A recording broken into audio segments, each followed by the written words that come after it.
Hi friends, ಮನುಷ್ಯನ ಜೀವನ ಎಲ್ಲಿಂದ ಎಲ್ಲಿಗೆ ಹೋಗುತ್ತೆ, ಹೇಗೆ ಚೇಂಜ್ ಆಗುತ್ತೆ ಅಂತ ಹೇಳೋಕೆ ಯಾರಿಗೂ ಸಾಧ್ಯವಿಲ್ಲ. ಇಂದು ಬಡವನಿದ್ದವನು ಶ್ರೀಮಂತನಾಗಬಹುದು, ಹಾಗೆ ಶ್ರೀಮಂತನು ಎಲ್ಲವನ್ನು ಕಳೆದುಕೊಂಡು ಬಡವನಾಗಬಹುದು. ಇದಕ್ಕೆ ಬೆಸ್ಟ್ ಎಕ್ಸಾಂಪಲ್ ಅಂದರೆ ಮುಖೇಶ್ ಅಂಬಾನಿಯವರ ತಮ್ಮ ಅನಿಲ್ ಅಂಬಾನಿ. ಅನಿಲ್ ಅಂಬಾನಿಯವರು ಒಂದು ಕಾಲದಲ್ಲಿ ಮನೆಯಿಂದ ಆಫೀಸ್ಗೆ ಹೆಲಿಕಾಪ್ಟರ್ನಲ್ಲಿ ಹೋಗುತ್ತಿದ್ದರು. ಹಾಗೆ ತನ್ನ ಹೆಂಡತಿಗೆ ಬರ್ತ್ಡೇ ಗಿಫ್ಟ್ ಆಗಿ 400 ಕೋಟಿ ಮೌಲ್ಯದ ಒಂದು ಶಿಪ್ನ ಗಿಫ್ಟ್ ಆಗಿ ಕೊಟ್ಟಿದ್ದರು.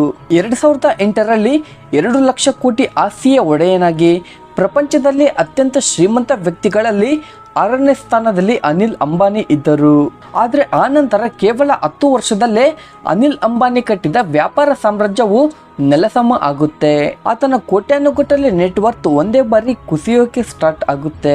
ಪ್ರಪಂಚದ 6ನೇ ಶ್ರೀಮಂತನಾಗಿದ್ದ ಅನಿಲ್ ಅಂಬಾನಿ ವ್ಯಾಪಾರ ಸಾಮ್ರಾಜ್ಯದಲ್ಲಿ ಹೇಗೆ ನಷ್ಟ ಉಂಟಾಯಿತು ಮತ್ತು ಅನಿಲ್ ಅಂಬಾನಿ ಮತ್ತು ಮುಖೇಶ್ ಅಂಬಾನಿ ಬೇರೆ ಆಗೋಕೆ ಕಾರಣಗಳೇನು, ಹೀಗೆ ಅನಿಲ್ ಅಂಬಾನಿ ಬಗ್ಗೆ ಹಲವಾರು ಇಂಟ್ರೆಸ್ಟಿಂಗ್ ವಿಷಯಗಳನ್ನು ಈ ವಿಡಿಯೋದಲ್ಲಿ ತಿಳಿದುಕೊಳ್ಳೋಣ. ಅದಕ್ಕಿಂತ ಮುಂಚೆ ಇಂತಹ ಇಂಟ್ರೆಸ್ಟಿಂಗ್ ವಿಡಿಯೋಗಳಿಗಾಗಿ ನಮ್ಮ ಚಾನಲ್ನ ತಪ್ಪದೆ ಸಬ್ಸ್ಕ್ರೈಬ್ ಮಾಡ್ಕೊಳ್ಳಿ.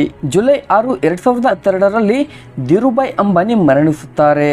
40 ವರ್ಷಗಳ ಕೆಳಗೆ ಕೇವಲ 500 ರೂಪಾಯಿಯಿಂದ ಮುಂಬೈ ಸೇರಿದ ಧೀರುಭಾಯ್ ಅಂಬಾನಿ ಇಂದು ತನ್ನ 2 ಮಕ್ಕಳಿಗೆ ತಲಾ 25,000 ಕೋಟಿ ರೂಪಾಯಿ ವ್ಯಾಪಾರ ಸಾಮ್ರಾಜ್ಯವನ್ನು ನಿರ್ಮಿಸಿಕೊಟ್ಟಿದ್ದಾರೆ. ಧೀರುಭಾಯ್ ಅಂಬಾನಿ ಮರಣಿಸಿದ ನಂತರ 2 ತಿಂಗಳ ಕಾಲ ಮುಖೇಶ್ ಅಂಬಾನಿ ಮತ್ತು ಅನಿಲ್ ಅಂಬಾನಿ ಒಟ್ಟಿಗೆ ವ್ಯಾಪಾರ ಮಾಡುತ್ತಿದ್ದರು. ಆದರೆ ಕೆಲವು ತಿಂಗಳುಗಳ ನಂತರ 3 ಕಾರಣಗಳಿಂದ ಅನಿಲ್ ಅಂಬಾನಿ ಮತ್ತು ಮುಖೇಶ್ ಅಂಬಾನಿ ಬೇರೆ ಆಗ್ತಾರೆ. ಧೀರುಭಾಯ್ ಅಂಬಾನಿ ಸಾಯುವ ಮೊದಲು ತನ್ನ ಮಕ್ಕಳಿಗೆ ಆಸ್ತಿ ಹಂಚಿಕೆಯ ಬಗ್ಗೆ ಯಾವುದೇ ಪತ್ರವನ್ನು ಬರೆದಿರಲಿಲ್ಲ. ಆದ್ದರಿಂದ 2 ತಿಂಗಳವರೆಗೆ ಮುಖೇಶ್ ಅಂಬಾನಿ ಮತ್ತು ಅನಿಲ್ ಅಂಬಾನಿ ಇಬ್ಬರು ಸೇರಿ ವ್ಯಾಪಾರ ಮಾಡ್ತಾರೆ. ಆದರೆ ಕೆಲವು ದಿನಗಳ ನಂತರ ಇವರಿಬ್ಬರ ನಡುವೆ ಮನಸ್ತಾಪಗಳು ಬರ್ತವೆ. ಮುಖೇಶ್ ಅಂಬಾನಿ ಟೆಲಿಕಾಂ ಬಿಸ್ನೆಸ್ನಲ್ಲಿ ಇನ್ವೆಸ್ಟ್ ಮಾಡಬೇಕು ಅಂತ ಅಂದುಕೊಳ್ತಾರೆ. ಆದರೆ ಅನಿಲ್ ಅಂಬಾನಿ ಮಾತ್ರ ಪವರ್ ಜನರೇಷನ್ನಲ್ಲಿ ಹೂಡಿಕೆ ಮಾಡಬೇಕು ಅಂತ ಯೋಚಿಸ್ತಾರೆ. ಆದರೆ ರಿಲಯನ್ಸ್ ಸಂಸ್ಥೆಯ ಹತ್ರ ಕೇವಲ ಒಂದು ಪ್ರಾಜೆಕ್ಟ್ಗೆ ಹೂಡಿಕೆ ಮಾಡುವಷ್ಟು ಹಣ ಮಾತ್ರ ಇರುತ್ತೆ. ಕೊನೆಗೆ ಇಬ್ಬರು ಮಾತನಾಡಿಕೊಂಡು ರಿಲಯನ್ಸ್ ಟೆಲಿಕಾಂ ಸಂಸ್ಥೆಯಲ್ಲಿ ಹೂಡಿಕೆ ಮಾಡ್ತಾರೆ. ಅನಿಲ್ ಅಂಬಾನಿ ಈ ವಿಷಯದಲ್ಲಿ ಬಹಳ ನೋವು ಪಡ್ತಾರೆ. ಇಲ್ಲಿ ಅನಿಲ್ ಅಂಬಾನಿಯ ಲೈಫ್ ಸ್ಟೈಲ್ ಕೂಡ ಇಬ್ಬರ ನಡುವೆ ಮನಸ್ತಾಪಗಳು ಬರೋದಕ್ಕೆ ಕಾರಣವಾಗುತ್ತೆ. ಹೇಗೆಂದರೆ ಅನಿಲ್ ಅಂಬಾನಿ ರಾಜಕೀಯಕ್ಕೆ ಎಂಟ್ರಿ ಕೊಡ್ತಾರೆ, ಸಮಾಜ್ವಾಲ್ ಪಾರ್ಟಿಗೆ ಸಪೋರ್ಟ್ ಮಾಡ್ತಾರೆ, ಆ ಪಾರ್ಟಿಯಿಂದ ರಾಜ್ಯಸಭೆಗೆ MP ಆಗಿ ಆಯ್ಕೆ ಆಗ್ತಾರೆ. ಹಾಗೆ ಸಿನಿ ತಾರೆ ಟೀನಾ ಮುನಿನ್ನ ಮದುವೆ ಆಗೋ ವಿಷಯದಲ್ಲಿ ಕೂಡ ಮನೆಯಲ್ಲಿ ಕೆಲವು ಮನಸ್ತಾಪಗಳು ಬರ್ತವೆ. ಹಾಗೆ ಅನಿಲ್ ಅಂಬಾನಿ ಪೊಲಿಟಿಷಿಯನ್ಸ್ ಮತ್ತು ಬಾಲಿವುಡ್ ಸ್ಟಾರ್ಗಳ ಜೊತೆ ಕ್ಲೋಸ್ ಆಗಿ ಇರುವುದು ಕೂಡ ಮುಖೇಶ್ ಅಂಬಾನಿಗೆ ಅಷ್ಟೊಂದು ಇಷ್ಟ ಆಗಲ್ಲ. ಇವರಿಬ್ಬರ ನಡುವೆ ಮನಸ್ತಾಪಗಳು ದಿನೇ ದಿನೇ ಹೆಚ್ಚಾಗುತ್ತಿರುವುದನ್ನು ನೋಡಿದ ಇವರ ತಾಯಿ ಕೋಕಿಲಾಬೆ ರಿಲಯನ್ಸ್ ಆಸ್ತಿಗಳನ್ನು ಇವರಿಬ್ಬರಿಗೂ ಸಮನಾಗಿ ಹಂಚಬೇಕು ಅಂತ ಡಿಸೈಡ್ ಮಾಡ್ತಾರೆ. ಜೂನ್ 18, 2005ರಲ್ಲಿ ಈ ಆಸ್ತಿ ಹಂಚಿಕೆಗಳ ಬಗ್ಗೆ ಅನೌನ್ಸ್ಮೆಂಟ್ ಮಾಡ್ತಾರೆ. ಮುಖೇಶ್ ಅಂಬಾನಿ ಖಾತೆಗೆ ರಿಲಯನ್ಸ್ ಇಂಡಸ್ಟ್ರೀಸ್ ಮತ್ತು IFCL ಸೇರ್ತವೆ. ಆ ನಂತರ ಇವೆರಡು ಬೆರೆತು ರಿಲಯನ್ಸ್ ಇಂಡಸ್ಟ್ರೀಸ್ ಆಗಿ ಬದಲಾಗ್ತವೆ. ಕ್ರೂಡ್ ಆಯಿಲ್ನ ರಿಫೈನ್ ಮಾಡುವುದು, petrochemicals productions, oil and gas exploration ಈ ಸಂಸ್ಥೆಯ ಕೆಲಸವಾಗಿತ್ತು. ಇನ್ನೊಂದು ಕಡೆ ಅನಿಲ್ ಅಂಬಾನಿ ಖಾತೆಗೆ Reliance communications, Reliance capital and Reliance power ಇವೆಲ್ಲ ಸೇರಿ ಅನಿಲ್ ಧೀರುಭಾಯ್ ಅಂಬಾನಿ ಗ್ರೂಪ್ ಆಗಿ ಬದಲಾಗ್ತವೆ. ಮುಖೇಶ್ ಅಂಬಾನಿಗೆ ಆಲ್ರೆಡಿ ಲಾಭಗಳನ್ನು ಕೊಡುತ್ತಿರುವ ಕಂಪನಿಗಳು ಇದ್ದವು. ಇನ್ನೊಂದು ಕಡೆ ಅನಿಲ್ ಅಂಬಾನಿ ಕಂಪನಿಗಳಿಗೆ ಹೋಲಿಸಿದರೆ ಮುಖೇಶ್ ಅಂಬಾನಿ ಕಂಪನಿಗಳು ಹೆಚ್ಚು ಲಾಭಗಳನ್ನು ಕೊಡುತ್ತಿದ್ದವು. ಆದರೆ ಫ್ಯೂಚರ್ನಲ್ಲಿ ಅನಿಲ್ ಅಂಬಾನಿ ಕಂಪನಿಗಳಿಂದ ಲಾಭಗಳು ಬರುವ ಸಾಧ್ಯತೆಗಳು ಹೆಚ್ಚಾಗಿ ಇದ್ದವು. ಇದರಿಂದ ಅನಿಲ್ ಅಂಬಾನಿ ಹಲವಾರು ಕಂಪನಿಗಳಲ್ಲಿ ಹೂಡಿಕೆ ಮಾಡೋಕ್ಕೆ ಸ್ಟಾರ್ಟ್ ಮಾಡ್ತಾರೆ.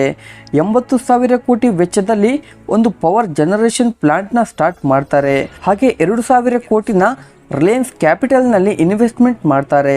ಇದರ ಜೊತೆಗೆ ಇನ್ಫ್ರಾಸ್ಟ್ರಕ್ಚರ್ ಮತ್ತು ಎಂಟರ್ಟೈನ್ಮೆಂಟ್ ಕ್ಷೇತ್ರಗಳಲ್ಲಿ ಕೂಡ ಹೂಡಿಕೆ ಮಾಡೋಕ್ಕೆ ಸ್ಟಾರ್ಟ್ ಮಾಡ್ತಾರೆ. ಈ ಪ್ರಾಜೆಕ್ಟ್ಗಳಿಗಾಗಿ ಅನಿಲ್ ಅಂಬಾನಿ ಸಾವಿರಾರು ಕೋಟಿ ಸಾಲ ಮಾಡ್ತಾರೆ. ಹಾಗೆ ಸ್ವಲ್ಪ ದಿನಗಳಲ್ಲೇ IPO ಕೂಡ ಸ್ಟಾರ್ಟ್ ಮಾಡ್ತಾರೆ. ಹೀಗೆ ಅನಿಲ್ ಅಂಬಾನಿ ವೇಗವಾಗಿ ಮುನ್ನುಗ್ಗುತ್ತಿದ್ದರೆ ಮುಖೇಶ್ ಅಂಬಾನಿ ಮಾತ್ರ ಯಾವುದೇ ಅನೌನ್ಸ್ಮೆಂಟ್ ಮಾಡದೆ ಕಾಮನ್ ಆಗಿ ತನ್ನ ಪೆಟ್ರೋಕೆಮಿಕಲ್ಸ್ ಬಿಸ್ನೆಸ್ನ ವಿಸ್ತರಿಸುತ್ತಾ ಹೋಗ್ತಾರೆ.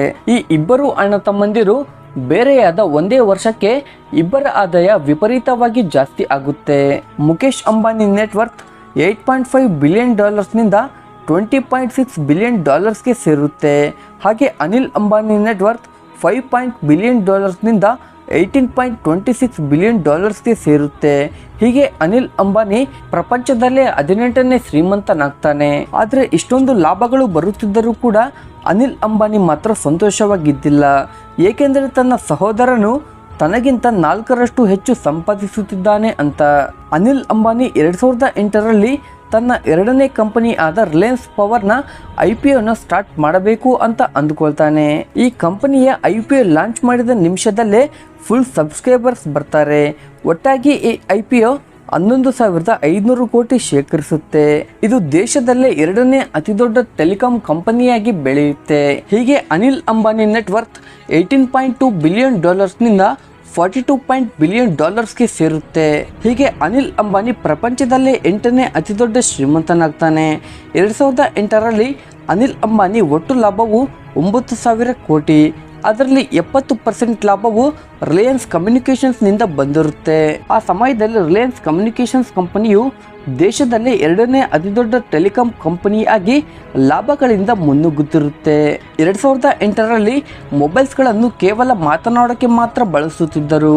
ಆದ್ದರಿಂದ ಆಗ CDMD ಕಮ್ಯುನಿಕೇಷನ್ಸ್ ಟೆಕ್ನಾಲಜಿಯನ್ನು ಬಳಸುತ್ತಿದ್ದರು. ಆದರೆ ಈ ಟೆಕ್ನಾಲಜಿ 3G ಸ್ಪೀಡ್ಗೆ ಸೆಟ್ ಆಗ್ತಿರ್ಲಿಲ್ಲ. ಹಾಗೆ 4G ನೆಟ್ವರ್ಕ್ಗೆ ಸಪೋರ್ಟ್ ಮಾಡುತ್ತಿರಲಿಲ್ಲ. ಆಗಲೇ ಭಾರತದಲ್ಲಿ 4th ಜನರೇಷನ್ ಸ್ಟಾರ್ಟ್ ಆಗಿತ್ತು. ಆಗ ಕಸ್ಟಮರ್ಸ್ಗಳೆಲ್ಲ ರಿಲಯನ್ಸ್ನ ಬಿಟ್ಟು ಬೇರೆ ನೆಟ್ವರ್ಕ್ಗೆ ಹೋಗೋಕೆ ಸ್ಟಾರ್ಟ್ ಮಾಡಿದರು. ಇದರಿಂದ ಇನ್ನೊಂದು ಬಾರಿ ಅನಿಲ್ ಅಂಬಾನಿ ಸಾವಿರಾರು ಕೋಟಿ ಸಾಲ ಮಾಡಿ GSM ಟೆಕ್ನಾಲಜಿ ಸಿಸ್ಟಮ್ನ ಜಾರಿಗೆ ತರಬೇಕು ಅಂತ ಅಂದುಕೊಳ್ತಾರೆ. ಆದರೆ ಅವಾಗಲೇ ಬಹಳ ಟೈಮ್ ಆಗಿತ್ತು. ಹೀಗೆ ಅನಿಲ್ ಅಂಬಾನಿ ಸಾಮ್ರಾಜ್ಯವು ಸ್ವಲ್ಪ ಸಾಲದಲ್ಲಿ ಮುಳುಗೋಕೆ ಸ್ಟಾರ್ಟ್ ಆಗುತ್ತೆ. ಹಾಗೆ 2004ರಲ್ಲಿ ಉತ್ತರ ಪ್ರದೇಶ ರಾಜಕೀಯವನ್ನು ಉಪಯೋಗಿಸಿಕೊಂಡು 2,000 ಎಕರೆ ಭೂಮಿಯನ್ನು ರೈತರಿಂದ ಅನಿಲ್ ಅಂಬಾನಿ ಕಿತ್ತುಕೊಂಡಿದ್ದಾರೆ ಅಂತ ವಾದ ಬರುತ್ತೆ. ಈ ಜಾಗದಲ್ಲೇ ಅನಿಲ್ ಅಂಬಾನಿ ದಾದ್ರಿ ಪವರ್ ಪ್ಲಾಂಟ್ ಪ್ರಾಜೆಕ್ಟ್ನ ನಿರ್ಮಿಸಿದ್ದಾರೆ ಅಂತ 1000ಕ್ಕೂ ಹೆಚ್ಚು ರೈತರು ಅಲಹಾಬಾದ್ನ ಸುಪ್ರೀಂ ಕೋರ್ಟ್ನಲ್ಲಿ ಕೇಸ್ ಹಾಕ್ತಾರೆ. ಸರ್ಕಾರ ಪ್ರಜಾಕ್ಷೇಮ ಕೆಲಸಗಳಿಗೋಸ್ಕರ ತಮ್ಮ ಹತ್ರ ಭೂಮಿಗಳನ್ನು ಪಡೆದುಕೊಂಡು ನಂತರ ದುಡ್ಡಿನ ಆಸೆಗೆ ಒಂದು ಪ್ರೈವೇಟ್ ಕಂಪನಿಗೆ ಆ ಭೂಮಿಗಳನ್ನೆಲ್ಲ ಮಾರಿದ್ದಾರೆ ಅಂತ ರೈತರು ಆರೋಪ ಮಾಡ್ತಾರೆ. ಇದಕ್ಕೆ ಸುಪ್ರೀಂ ಕೋರ್ಟ್ ಕೂಡ ರೈತರಿಗೆ ಅನುಕೂಲವಾಗಿ ತೀರ್ಪು ನೀಡುತ್ತೆ. ಅನಿಲ್ ಅಂಬಾನಿ ರೈತರಿಗೆ ಭೂಮಿಗಳನ್ನೆಲ್ಲ ವಾಪಸ್ ಕೊಡಬೇಕು ಅಂತ ಸುಪ್ರೀಂ ಕೋರ್ಟ್ ಹೇಳುತ್ತೆ. ಹೀಗೆ ದಾದ್ರಿ ಪವರ್ ಪ್ಲಾಂಟ್ ಪ್ರಾಜೆಕ್ಟ್ನ ಮುಚ್ಚಿ ಅನಿಲ್ ಅಂಬಾನಿ ಸಾವಿರಾರು ಕೋಟಿ ನಷ್ಟ ಆಗ್ತಾರೆ. ಹಾಗೆ 2015ರಲ್ಲಿ ರಿಲಯನ್ಸ್ ಕ್ಯಾಪಿಟಲ್ನ ಜೊತೆಗೆ ಉಳಿದ ಕಂಪನಿಗಳೆಲ್ಲ ನಷ್ಟದಲ್ಲೇ ಹೋಗ್ತವೆ. ಇದರಿಂದ 1,25,000 ಕೋಟಿ ಸಾಲದಲ್ಲಿ ಅನಿಲ್ ಅಂಬಾನಿ ಕಂಪನಿಗಳು ಮುಳುಗುತ್ತವೆ. ಹಾಗೆ ಅತಿ ಹೆಚ್ಚು ಸಾಲ ಮಾಡಿದ ಕಂಪನಿಯಾಗಿ ಅನಿಲ್ ಅಂಬಾನಿ ಕಂಪನಿ ಉಳಿಯುತ್ತೆ. ತನ್ನ ಕಂಪನಿಗಳೆಲ್ಲ ಸಾಲದಲ್ಲಿ ಇದ್ದರೂ ಕೂಡ ಅನಿಲ್ ಅಂಬಾನಿ ಮತ್ತೆ ಸಾಲ ಮಾಡಿ 2,000 ಕೋಟಿಯನ್ನು ಹೂಡಿಕೆ ಮಾಡ್ತಾರೆ. ಹಾಗೆ ತನ್ನ ಕಂಪನಿಯ ಹೆಸರನ್ನು ರಿಲಯನ್ಸ್ ಡಿಫೆನ್ಸ್ ಆಗಿ ಬದಲಿಸುತ್ತಾರೆ. ಆದ್ರೆ ಇದರಲ್ಲಿ ಕೂಡ ಅನಿಲ್ ಅಂಬಾನಿ ತೀವ್ರವಾಗಿ ನಷ್ಟ ಹಾಕ್ತಾರೆ. ಇದರ ಜೊತೆಗೆ ಜಿಯೋ ಎಂಟ್ರಿ ಕೂಡ ಅನಿಲ್ ಅಂಬಾನಿಗೆ ದೊಡ್ಡ ಹೊಡೆತ ಕೊಡುತ್ತೆ. ಜಿಯೋ ಎಂಟ್ರಿಯಿಂದ 10,000 ಕೋಟಿ ಚಂದಾದಾರರನ್ನು ರಿಲಯನ್ಸ್ ಕಮ್ಯುನಿಕೇಷನ್ಸ್ ಕಳೆದುಕೊಳ್ಳುತ್ತೆ. 2019ರಲ್ಲಿ ಅನಿಲ್ ಅಂಬಾನಿ ತನ್ನ ಉದ್ಯೋಗಿಗಳಿಗೆ ಸ್ಯಾಲರಿ ಕೊಡೋಕ್ಕೂ ಹಣ ಇಲ್ಲದಂತಾಗುತ್ತೆ. ಹಾಗೆ ಅನಿಲ್ ಅಂಬಾನಿ ಕಂಪನಿಯು ಸ್ವೀಡಿಷ್ ಕಂಪನಿಗಳಿಗೆ ಕೊಡಬೇಕಾದ ಪೇಮೆಂಟ್ಸ್ಗಳನ್ನು ನಿಲ್ಲಿಸಿದ್ದರಿಂದ ಸ್ವೀಡಿಷ್ ಕಂಪನಿಗಳು ಸುಪ್ರೀಂ ಕೋರ್ಟ್ನಲ್ಲಿ ಕೇಸ್ ಆಗ್ತವೆ. ಇದರಿಂದ ಸುಪ್ರೀಂ ಕೋರ್ಟ್ 1 ತಿಂಗಳಲ್ಲೇ 550 ಕೋಟಿಯನ್ನು ಆ ಕಂಪನಿಗೆ ನೀಡಬೇಕು ಅಂತ, ಒಂದು ವೇಳೆ ನೀಡದಿದ್ದರೆ 3 ತಿಂಗಳು ಜೈಲು ಶಿಕ್ಷೆ ಹಾಕಲಾಗುತ್ತೆ ಅಂತ ತೀರ್ಪು ನೀಡುತ್ತೆ. ಆ ಸಮಯದಲ್ಲಿ ಮುಖೇಶ್ ಅಂಬಾನಿ ಈ 550 ಕೋಟಿ ಸಾಲವನ್ನು ಕಟ್ಟುತ್ತಾರೆ. ಹಾಗೆ ಅನಿಲ್ ಅಂಬಾನಿಯ ಕಾರ್ಪೊರೇಟರ್ಸ್ ಬಿಸ್ನೆಸ್ಗಳು ಕೂಡ ನಷ್ಟಕ್ಕೆ ಹೋಗ್ತವೆ. ಹೀಗೆ ಅನಿಲ್ ಅಂಬಾನಿ ಕಂಪನಿಗಳು ನಷ್ಟದಲ್ಲಿ ಹೋಗುತ್ತಿರುವಾಗ ಸಾಲ ಕೊಟ್ಟ ಬ್ಯಾಂಕ್ಗಳು ಕೂಡ ಲೋನ್ಗಳನ್ನು ರೀಪೇ ಮಾಡಬೇಕು ಅಂತ ಒತ್ತಾಯ ಮಾಡ್ತವೆ. 2020ರಲ್ಲಿ 20,000 ಕೋಟಿ ಸಾಲ ಅನಿಲ್ ಅಂಬಾನಿ ಕಂಪನಿಯ ಮೇಲಿತ್ತು. ಬ್ಯಾಂಕ್ಗಳು ಕೂಡ ಅನಿಲ್ ಅಂಬಾನಿಯ ಮೇಲೆ ಹಲವಾರು ಕೇಸ್ಗಳನ್ನು ಫೈಲ್ ಮಾಡ್ತವೆ. ಅನಿಲ್ ಅಂಬಾನಿಗೆ ವಿದೇಶಗಳಲ್ಲಿ ಹಲವಾರು ಆಸ್ತಿಗಳು ಇದಾವೆ ಅಂತ ಹೇಳಲಾಗುತ್ತೆ. ಆದರೆ ಭಾರತದಲ್ಲಿ ಮಾತ್ರ ಅನಿಲ್ ಅಂಬಾನಿ ಒಬ್ಬ ಸಾಲಗಾರ. ಸೊ ಇದು ಫ್ರೆಂಡ್ಸ್ ಇವತ್ತಿನ ವಿಡಿಯೋ. ಈ ವಿಡಿಯೋದ ಬಗ್ಗೆ ನಿಮ್ಮ ಅಭಿಪ್ರಾಯವನ್ನು ಕೆಳಗಡೆ ತಪ್ಪದೆ ಕಮೆಂಟ್ ಮಾಡಿ. ಜೈ ಹಿಂದ್.